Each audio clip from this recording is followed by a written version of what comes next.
السلام علیکم ورحمۃ اللہ وبرکاتہ۔ الحمدللہ وحدہ والصلاۃ والسلام علی من لا نبی بعدہ۔ معزز سامعین، گزشتہ جمعہ میں نے یہ عرض کیا تھا کہ اللہ کے حضور مجھے اور آپ کو پیش ہونا ہی ہونا ہے۔ اینما تکونوا یدرککم الموت ولو کنتم فی بروج مشیدہ۔ قرآن کہتا ہے لوہے کے قلعوں میں چلے جاؤ، محفوظ پناہگاہوں میں چلے جاؤ، پھر بھی اللہ کے پاس پہنچ نہیں پانا۔ جس طرح اکیلے پیدا ہوئے اسی طرح اکیلے کھڑا ہونا ہے، قرآن مجید میں آتا ہے۔ کم از کم 2 گناہوں سے پاک ہو کر اللہ کے سامنے کھڑے ہو۔ ایک گناہ تھا شرک، جس کے بغیر آدمی زیرو ہو جاتا ہے۔ خدا نخواستہ اگر شرک کا مرض لگ گیا تو آدمی زیرو ہو جاتا ہے۔ جیسے زیرو ہو ریاضی کا ہندسہ ہے کہ اس کو کسی بڑے ہندسے سے ضرب دے دو۔ ریاضی جاننے والے جانتے ہیں، 0 ضرب 1000، 0 ضرب کروڑ، 0 ضرب ارب، تو وہ ہر ایک کو آنے واحد میں زیرو کر دیتا ہے۔ شرک وہ گناہ ہے جو ہر عمل کو زیرو کر دیتا ہے، جلا کے راکھ کر دیتا ہے۔ اس گناہ کے ہوتے ہوئے آدمی کا جنت میں جانا ایسا ہی ہے بقول قرآن کے جیسے سوئی کے نکے سے کسی آدمی کا اونٹ گزارنے کی خواہش کرنا۔ اب دنیا کا کون سا آدمی ہے جو اس خواہش کو پورا کر لے قرآن کے بقول کہ سوئی کے نکے سے اونٹ گزر جائے؟ حرم علیہم الجنہ، قرآن مجید میں آتا ہے جنت ہمیشہ حرام، لا یغفر۔ اور توحید کی اور شرک کی سب سے بڑی دلیل سورہ واقعہ کی آیت ہے، فلولا اذا بلغت الحلقوم وانتم حینئذ تنظرون نحن اقرب الیہ منکم ولکن لا تبصرون فلولا ان کنتم غیر مدینین ترجعونہا ان کنتم صادقین۔ 1000 قسم کے دلائل شرک والے توحید والے دیتے ہیں، لیکن قرآن ایک ایسی بات کرتا ہے سورہ واقعہ میں کہ موت تمہارے گھر میں آ گئی، بیوی کے اوپر، بچے کے اوپر، باپ کے اوپر، بہو کے اوپر۔ تم میں اگر ہمت ہے تو زور سے، زر سے، زاری سے، تعویذ سے، گھنٹے سے، دوائی سے، پی آر سے، تعلقات سے اس موت کے فیصلے کو اپنے عزیز کے وجود پہ آنے سے روکو۔ خود حضور پر نور صلی اللہ علیہ وسلم کی 2 بیویاں فوت ہوئیں آپ کے سامنے، ایک مکہ میں ایک مدینہ میں۔ 3 بیٹے فوت ہوئے، 2 مکہ میں ایک مدینہ میں۔ 3 بیٹیاں فوت ہوئیں آپ کے سامنے، تینوں مدینہ میں۔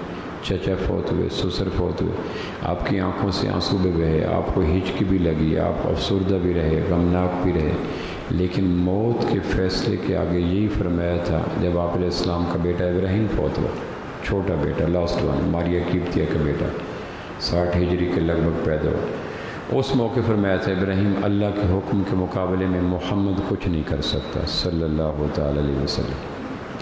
اب کائنات میں جتنے اختیارات، جتنے اوصاف آمنہ کے لال صلی اللہ علیہ وسلم کو عطا ہوئے کسی کو نہیں ہوئے، اور آپ نے باقاعدہ ابراہیم کو اپنے سینے سے چمٹا کر گود میں لے کر یہ جملہ بولا تھا، ابراہیم تیرا باپ اللہ کا حکم، یعنی جاءت سکرۃ الموت بالحق، یعنی کل من علیہا فان، یعنی کل نفس ذائقۃ الموت، یعنی اینما تکون، یہ جو حکم تھا اللہ کا کہ میرے محبوب ابراہیم ہم لیں گے، تو آپ نے کہا تیرا باپ، اللہ کا وہ فیصلہ جو موت کے روپ میں تیرے اوپر آیا، تیرا باپ اس کے معاملے میں کچھ نہیں کر سکتا۔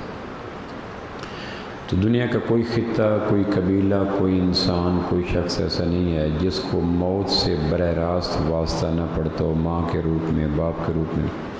پیروں افسردہ رہتے ہیں، گلے میں نمک کی ڈلی پڑ جاتی ہے، نیندیں بے خواب ہو جاتی ہیں، کائنات بے ذائقہ ہو جاتی ہے، زندگی بسر کرنی پڑ جاتی ہے، کائنات میں لذت ختم ہو جاتی ہے، لیکن کوئی آدمی ہے جو آج تک موت کے فیصلے کے آگے بند باندھ سکے؟ تو کوئی نہیں۔ تو قرآن مجید میں آتا ہے کہ اگر کوئی اور ہے الہ مع اللہ، تو اس کو دستک دو کہ موت آ گئی، ڈاکٹر نے 6 مہینے پہلے جواب دے دیا، ہم مریض کو گھر لے کے آ گئے۔ ایسے بھی تلخ واقعات ہوتے ہیں کہ ڈاکٹر کہتے ہیں گھر لے جاؤ، خدمت کرو، اب ان کی محنت کرو۔ مقصد کیا ہے کہ اب طب کی دنیا میں، میڈیکل سائنس میں اس کا علاج کوئی نہیں، اور 6 مہینے مریض گھر میں پڑے رہتے ہیں۔ اس وقت دنیا کی ان انسانوں کو آوازیں دو جن کو میرا الہ بناتے ہو کہ اس کو روکو، اور اگر وہ نہ روک سکیں اور نہ روک سکیں تو پھر تمہارے پاس عقلاً، شرعاً، عرفاً، اخلاقاً، تہذیباً، دیانتاً، امانتاً شرک کرنے کا کوئی جواز نہیں ہے۔ یعنی یہ وہ دلیل نہیں ہے جس کو سمجھنے کے لیے دیہاتی کو پڑھنا پڑے یا غریب کو امیر ہونا پڑے۔ ہر آدمی موت، اور اس لیے ہمارے برصغیر پاک و ہند میں، بقیہ علاقوں کا تو مجھے نہیں پتہ، جب کسی کی مرگ ہو جاتی ہے، جوان بیٹا جوان بیوی، تو اس کا پرسہ دینے کے لیے جانے والے اسی جملے کو دہراتے ہیں، امر ربی، اللہ کا امر، اللہ کا حکم، اللہ کا فیصلہ۔ اسی سے ملتے جلتے قدر لغت کی تبدیلی کے ساتھ جملہ یہی بولتے ہیں جس میں توحید ٹپک رہی ہوتی ہے۔ اس لیے سیدنا علی کرم اللہ وجہ سے کسی نے پوچھا توحید کی سب سے بڑی دلیل کیا ہے؟ اب جن کے انگ انگ سے، روئیں روئیں سے، نس نس سے، قطرے قطرے سے علم کی جامعات جنم لیں، علم کی کتابیں جنم لیں، علم کی درسگاہیں جنم لیں، وہ علی رضی اللہ عنہ فرمانے لگے توحید کی سب سے بڑی دلیل موت ہے، موت دلیل توحید ہے۔ ایک تو ہم اس سے بچیں کہ شرک نہ کریں، اس لیے یہ جو کلمہ اللہم انی اعوذ بک رد شرک، اللہم انی اعوذ بک من ان اشرک بک شیئا اعلم بہ، بس وہ اس کو کثرت سے پڑھنا چاہیے۔ اور اگر موقع ملے اس موذی مرض سے نجات لینے کے لیے روزانہ رات کو 2 رکعت نفل پڑھنے چاہیے کہ یا اللہ شرک اتنی قسموں میں، اتنے روپ میں، اتنی شکلوں میں، اتنے انداز میں آ چکا ہے کہ ہم رنگ زمین جال ہے، پہچانا نہیں جا رہا۔ پیٹ کا دوزخ بھرنے کے لیے بیکار لوگوں نے، مفلوج لوگوں نے، مکروہ لوگوں نے، مذہبی فنکاروں نے اپنا پیٹ کا دوزخ بھرنے کے لیے شرک کے اتنے جام بھی گھیر دیے کہ مجھے پتہ نہیں چل رہا کس سے بچوں۔ 1 سے نکلتا ہوں 100 دام آگے پڑھیں، 100 سے نکلتا ہوں 1000 دام آگے پڑھا۔ اس کا بچنے کا طریقہ 2 رکعت نفل، اللہ کے حضور پناہ لینا۔ اللہ وہ توحید جو تیرے ہاں معیار ہے اور جس سے کم پہ بخشش ناممکن ہے، اور جس توحید کا جام آپ نے اپنے محبوب صلی اللہ علیہ وسلم کو پلایا، مجھے وہی توحید عطا کر جس طرح خالص ہوائیں دیتا ہے، خالص پانی دیتا ہے، خالص سبزیاں دیتا ہے، مجھے خالص توحید دے۔ اس سے اللہ کی ذات سے امید ہے، ورنہ اگر یہ مرض لگ گیا تو آدمی بالکل لاش ہے، جیسے کہ ڈیڈ باڈی ہوگی۔ اب ڈیڈ باڈی والے کو کسی بڑے اسپیشلسٹ کے پاس لے جاؤ، کوئی ای این ٹی کا اسپیشلسٹ ہے، کوئی آئی کا اسپیشلسٹ ہے، کوئی ہارٹ کا اسپیشلسٹ ہے، کوئی برین کا اسپیشلسٹ ہے، کوئی سکین کا اسپیشلسٹ ہے، کہ آپ چیک تو کریں، تو وہ کہنے مرے ہوئے لوگوں کو کیا چیک کریں؟ اگر میں نے آنکھ چیک کر بھی لی تو پیچھے سے سپلائی ختم ہوگی۔ تو شرک آ کے ایمان کی سپلائی ختم کر دیتے، پھر حرم میں دفن کرو، غلاف کعبہ میں دفن کرو، زمزم سے غسل دو، حدود حرم میں دفن کرو، کائنات کے 7 ارب انسان مسلمان ہو جائیں، مسلمان مومن ہو جائیں، اور وہ اللہ سے آنسوؤں کی بجائے خون نکال دیں آنکھوں سے، کعبہ کے رب کی قسم مشرک کی بخشش ناممکن ہے۔ خود نبی رحمت نے دعائیں کی تو آپ اللہ نے فرمایا نہیں میرے محبوب، انک لا تہدی من احببت ولکن اللہ یہدی، ان اللہ لا یغفر ان یشرک بہ۔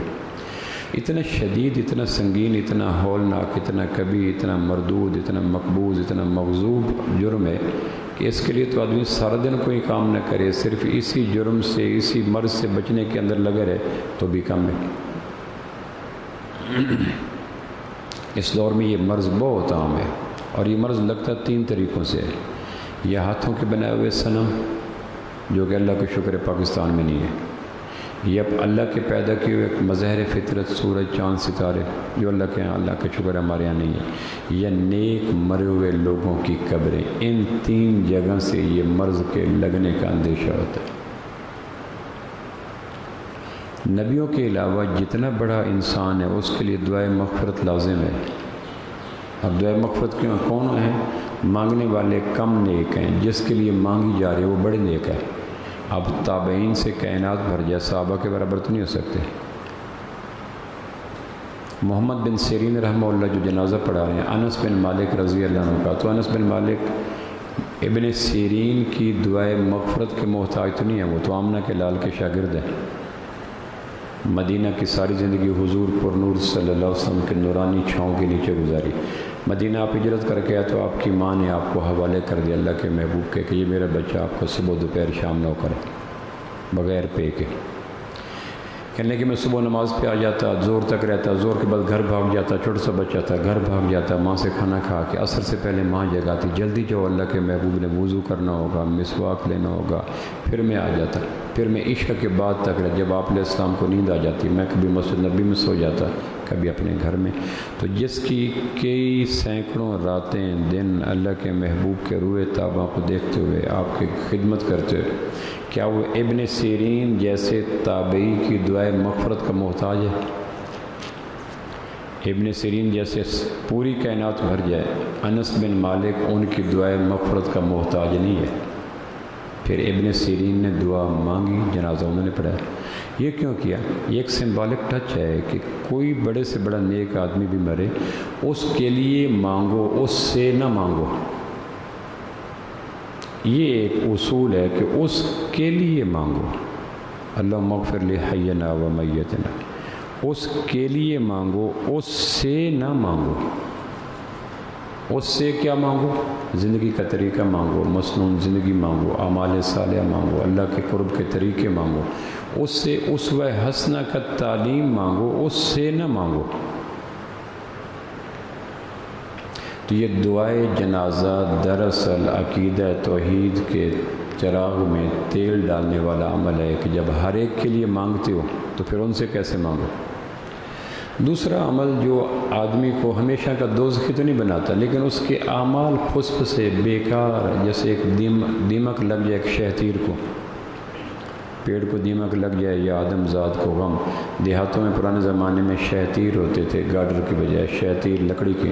اگر دیمک لگ گئی ہے پھر ایک وقت آتا کہ دیمک اس کو اندر سے اتنا کھا لیتی کہ اندر سے اس کے ریشے، اس کی طاقت سارا ختم ہو جاتی، پھر اچانک وہ چھت کا وزن نہ سنبھال سکتا اور دھڑام سے مکان نیچے گر جاتا۔ دوسرا عمل جو آدمی کے اعمال کو دیمک کی طرح کھا کے شہتیر کو بے وقت کر دیتا، وہ رزق حرام ہے۔